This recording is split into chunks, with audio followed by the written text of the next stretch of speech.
بسم اللہ الرحمن الرحیم۔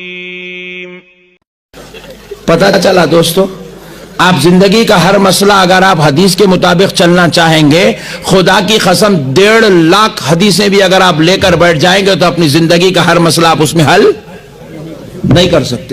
میں پلین میں بیٹھا حج کو جا رہا تھا، میرے بازو اتفاق سے ایک شیطان بیٹھ گیا تھا۔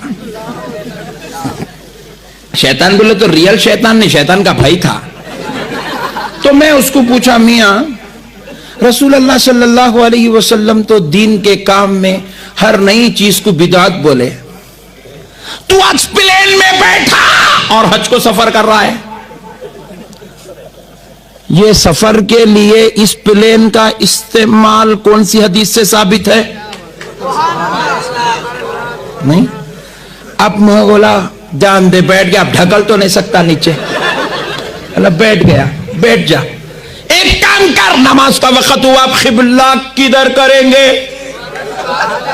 حدیث سے بتانا۔ ادھر کرا تو میں پوچھوں گا ادھر رخ کرنا کون سی حدیث میں ہے؟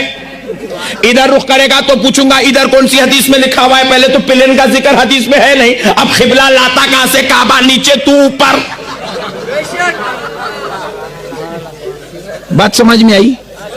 اگر حدیث کی چکر میں جائے گا تو زندگی بھر چکر کھاتے رہے گا، نتیجے کو نہیں پہنچیں گا، منزل آ جائے گی، ڈولا گھر کو آ جائے گا۔ امام اعظم کا غلام بن جا، ہر مسئلہ حل ہوتا چلا جائے گا، ہر مسئلہ حل ہوتا چلا جائے گا۔ امام نے جتنی محنت کرنی تھی ساری محنت کر لی، امام جتنا سکھانا تھا سارا کچھ سکھا دیے، جتنے مشکلیں تھے امام نے اپنے اوپر لے لیا، جتنے مسئلے تھے امام۔ آج کل واٹس ایپ پر ایک بہت بھیانک منظر اور بتائیں، واٹس ایپ پر بڑے زوروں شوروں کے ساتھ چل رہا ہے، اور ماشاءاللہ 3-3.5 کلو کا بیٹھا، کرسی بھی چھوٹی ہے، ہاں کرسی بھی چھوٹی ہے، اس کے لیے اتنا موٹا ہے، قوم کا مال کھایا ہوا ہے۔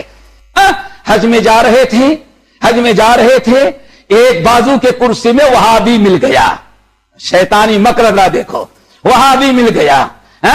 تو اس سے میں نے پوچھا کون؟ کہاں وہابی غیر مقلد اہل حدیث۔ میں نے پکڑ لیا اس کو، اب پھینک تو نہیں سکتا۔ میں نے کہا اچھا بتا، حدیث سے ثابت کر کہ جہاز پر سفر کروا تو کس حدیث میں ہے؟ سمجھ گئے نا؟ پھر دیکھا ہوگا میرے خیال سے بہت سارے ہے بھائی،